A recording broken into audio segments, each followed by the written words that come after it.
सतीश जी। चलिए बात। प्रणाम गुरुजी।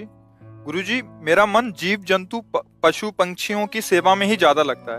मैं अपनी हाँ, कमाई का बहुत ज्यादा हिस्सा इसी पुण्य में हाँ, लगाता हूँ। बहुत अच्छा है। अहंकार रहित होकर सेवा की जाए तो भगवान की ही प्राप्ति हो जाती है, क्योंकि हर पक्षी पशु के रूप में भगवान है। नामदेव जी महाराज कुत्ते में भगवान को देखो प्रकट किया ना भगवान। एक बार श्री एकनाथ जी महाराज गंगोत्री से गंगा जल लेकर बहुत से भक्तों के साथ रामेश्वर चढ़ाने जाते थे। प्राय भक्त लोग ऐसा करते हैं कि गंगोत्री से गंगा जल लेकर रामेश्वर में चढ़ाते हैं कांवर में लेके। ऐसे ही वो जा रहे थे। जब रामेश्वर जी के पास पहुंचने वाले थे तो देखा एक गधा प्यास से तड़प रहा है, मतलब ऐसा दिखाई दे रहा है। तो उन्होंने विचार किया कि रामेश्वर जी में तो सब जल चढ़ाते हैं और ये प्यासा इसे कोई पिलाएगा नहीं। गंगोत्री से लाए थे रामेश्वर जी के लिए, नजदीक गए और गोद में गधे का सर लिया और हर हर महादेव करके पूरी गंगा जली। जे ही गंगा जली पिया तो और जो साथी थे सब हंसने लगे, यार मतलब इतनी मेहनत करके वहां से लाए और पास ही आ चुके थे रामेश्वर के, वहां नहीं चढ़ा, एक गधे को पिला दिया। वो तो रामेश्वर जी गए और वहां रामेश्वर आ गए। गधे को जे ही गंगा जल पिलाया तो भगवान उठ के बैठ गए, बोले मैं ही था, तुम्हारे को देख रहा था कि तुम केवल मूर्ति में ही मुझे समझते हो या सब जीवों में भी मुझे समझते हो। तुम्हारी इस दया से मैं द्रवित होकर यहीं प्रकट हो गया, क्योंकि कण कण शिव है, तो एक गधे से भी भगवान प्रकट हो गए। तो पशु पक्षियों की सेवा भगवान की सेवा, पर अभिमान न करे, भाव ऐसा रखे कि भगवान ने मुझे ये सेवा दी है और सेवा लायक बनाया है बस, और इसका प्रचार प्रसार न करे। प्रचार प्रसार करने से सेवा का जो सुकृत होता है वो नष्ट हो जाता है। जैसे आप यार मित्रों से और बहुतों से कि हम तो ऐसा करते हैं, हम मतलब ये बात जैसे आप संत से या गुरुजनों से कहे तो बात अलग होती है, बस इसके बाद फिर इसे गुप्त। अगर कोई कहे भी कि सुना है कि आपने पक्षियों की बहुत सेवा करते हो, अरे हम अपनी ही सेवा नहीं कर पाते, पक्षियों की क्या, मतलब उसे हमें दबाना है।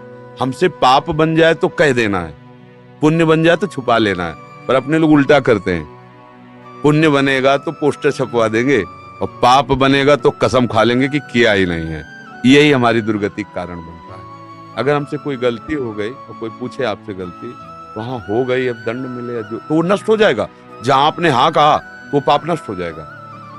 अगर सभा में खड़ा होकर के स्वीकार कर ले तो दंड मिले ना मिले उसका पाप नष्ट हो गया। और हम सभा में पुण्य को कह सकते हैं, पाप को नहीं कह सकते, देखना है नहीं।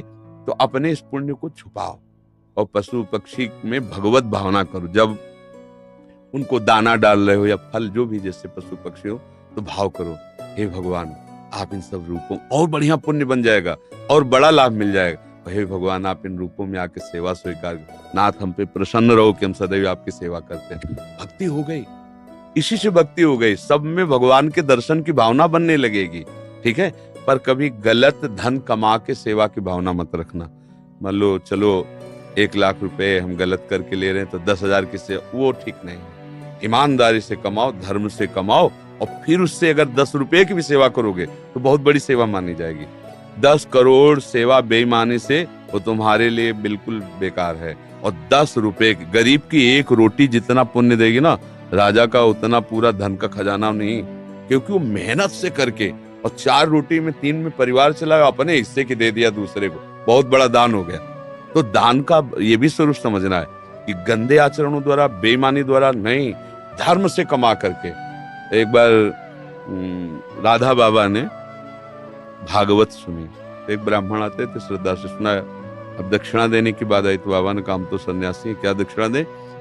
आज बड़े बड़े लोग बैठे थे, जिसके पास पवित्र धन हो 125 रुपया हमें दे दो। किसी की हिम्मत नहीं निकालने की, क्योंकि बाबा बिल्कुल सत्य पे प्रतिष्ठित महापुरुष। अब पवित्र होना चाहिए, इन्हें दंड मिलेगा।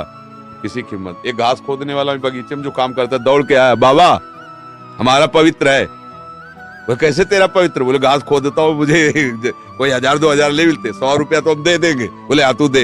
100 रुपया लिया, पंडित जी को देखे, ये है दक्षिणा। हाँ ये 100 रुपया 100 करोड़ की बराबरी बिल्कुल नहीं हो सकती। वो 100 करोड़ बेकार, वो 100 रुपया अच्छा। धर्म से कमाओ और धर्म से सेवा करो, ये भगवत। डॉक्टर हिमांशु सूरी जी, बठिंडा पंजाब से। महाराज जी, मेरा ये प्रश्न है, क्या ऐसे महापुरुष जिनका गोलोक वास हो चुका है, उन्हें गुरुदेव रूप में धारण किया जा सकता है? एवं अगर किया जा सकता तो कैसे? 7 वर्ष की आयु से ही संकीर्तन सम्राट स्वामी श्री मुकुंद हरि जी महाराज जी के भाव भजन गा रहा हूँ और उनसे बहुत प्रेरित और उन्हीं को अपना गुरु माना है। तो उनके वचनों का पालन करो, वो जो आज्ञा किए हैं जीवन में कभी तो बोले ही है ना। हाँ, उनके उपदेश पकड़ लो और जो नाम कीर्तन वो कर रहे थे वही नाम कीर्तन करो, वही नाम जप करो। जो भगवत प्राप्त महापुरुष हैं वो थे, है, रहेंगे, तीनों में बराबर होते हैं। ये भूत भविष्य वर्तमान काल जीव के लिए है, जो ईश स्वरूप होते हैं उनके लिए नहीं। वो थे भी, वो हैं भी और वो रहेंगे भी।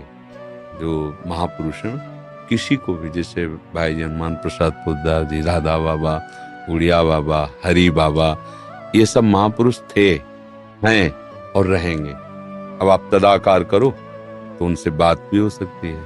मिलन, जब भगवान से बात हो सकती है तो भगवत स्वरूपी तुम आत्मा है ना। हाँ, तन्मयता धारण करो। उनके भजनों की रिकॉर्डिंग की जैसे है, उपदेश नहीं होता। हाँ, मतलब सब संतों का एक ही कथन है, संसार के चिंतन से अपने चित्त को बचा के भगवान के चिंतन में लगाना। बस बार बार नाम जप करो। जो भी नाम कीर्तन करते हैं ना, वो नाम कीर्तन पकड़ लो, अंदर से जपो, उसी का कीर्तन करो और उनको गुरु मान लो, हो गई बात। समझ रहे? और संतों का संग करते रहो, जिनसे आपका मन मिले, जिनकी बात सुनकर आपको अच्छा लगे और हृदय शीतल हो जाए, उन संतों के वचन प्रगट में सुनते रहो और नाम और गुरु भाव उधर रख लो।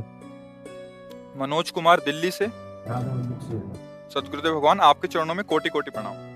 गुरुदेव भगवान, पराये सभी शिष्य अपने गुरुदेव का मानसिक चिंतन करते हैं, लेकिन गुरुदेव वो परम सौभाग्यशाली शिष्य कौन से लक्षणों से युक्त होता है जो कभी कभी अपने गुरुदेव के चिंतन में भी आ जाता है? जिसका अस्तित्व खत्म हो जाता है वो कभी कभी नहीं, वो गुरुदेव में ही हो जाता है। जब तक शरीर और शरीर के भोग और शरीर संबंधियों से अपनापन है, तब तक गुरुदेव को हमने माना है। जैसे सांसारिक किसी को हमने पिता माना, माता माना, रिश्ते नाते माने, उसी में एक और नाता मान लिया, गुरु। अब जिसने अपना अस्तित्व अहम में टिका होता है, जिसने अपना अहंकार गुरु जी के चरणों में दे दिया, अब जैसे आपकी आज्ञा वैसा ही हमारा जीवन है। आपका कृपा कटाक्षी हमारा मोक्ष मूलम गुरु कृपा। जिसने गुरुदेव को अपना अहम देकर सतत उनकी आज्ञा पर चला, तो गुरुदेव को चिंतन नहीं करना होता। गुरुदेव उसके हृदय में बैठते हैं, वो गुरुदेव के हृदय में सदैव रहता है। भगवान अपनी भक्ति के लिए कहते साधु हृदय मई हम, साधु नाम हृदय। मैं उनका हृदय हो जाता हूँ, वो मेरा हृदय हो जाते हैं। और सही पूछो तो वो गुरु स्वरूप ही हो जाता है। सच्चा शिष्य वही जो गुरु स्वरूप हो गया। जैसे प्रियालाल जिसको अपना परिचय दे देते हैं तो प्रियालाल मैं हो जाता है, उसमें कोई अंतर नहीं। जानत तुम्हें हो जाई, सोई जाने जेहि देहु जनाई। जिसे वो जना देते हैं वो उन्हीं के मैं हो जाता है। ऐसे गुरुदेव का सच्चा शिष्य वही है जो गुरु स्वरूप हो जाता है। सांसारिक राग, सांसारिक भोग, सांसारिक चिंतन रहित, सदैव गुरु के बताए हुए नाम मंत्र में तल्लीन है, वही गुरु का स्वरूप हो जाता है। गुरु निष्ठा, नाम निष्ठा, धाम निष्ठा, इष्ट निष्ठा, ये बड़ी दुर्लभ बातें हैं, किसी बिरले के हृदय में आती है। और ये निष्ठा आ गई तो निश्चित वो उसी को प्राप्त हो जाता है जिसकी जो, जैसे अभी हमारी शरीर निष्ठा है सबकी, तो हमें भोग की चाह है, मान की चाह है, प्रियता है, संसार सारा प्रपंच है। और जिस दिन भगवान निष्ठा आ गई तो सारा प्रपंच खत्म हो गया, भगवत निष्ठा आ गई। भगवान के चरणारविंद में आसक्ति प्रेम, या प्रियालाल के चरणारविंद में आसक्ति प्रेम। पहले तो समझना है कि इष्ट और गुरु केवल कहने को दो शब्द हैं, पर्यायवाची, दो नहीं है। वही लाडली ही अपने रस का विस्तार करने के लिए हमारे जैसे शब्द बोलने वाला रूप धारण करके हमको समझाती हैं।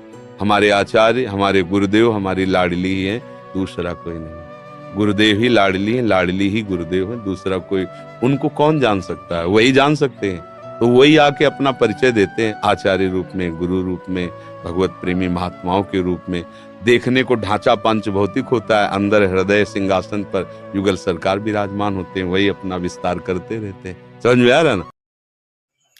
इस प्रकार आपने सुना कि जो लोग पशु पक्षी या कुत्तों को भोजन देते हैं उनके लिए क्या कल्याण होता है अथवा उनको क्या लाभ प्राप्त होता है। इसलिए आज से आप भी पशु पक्षियों के लिए भोजन देने का कार्य प्रारंभ कर दीजिए। निश्चित रूप से आपका कल्याण होगा। जय श्री राधे कृष्ण।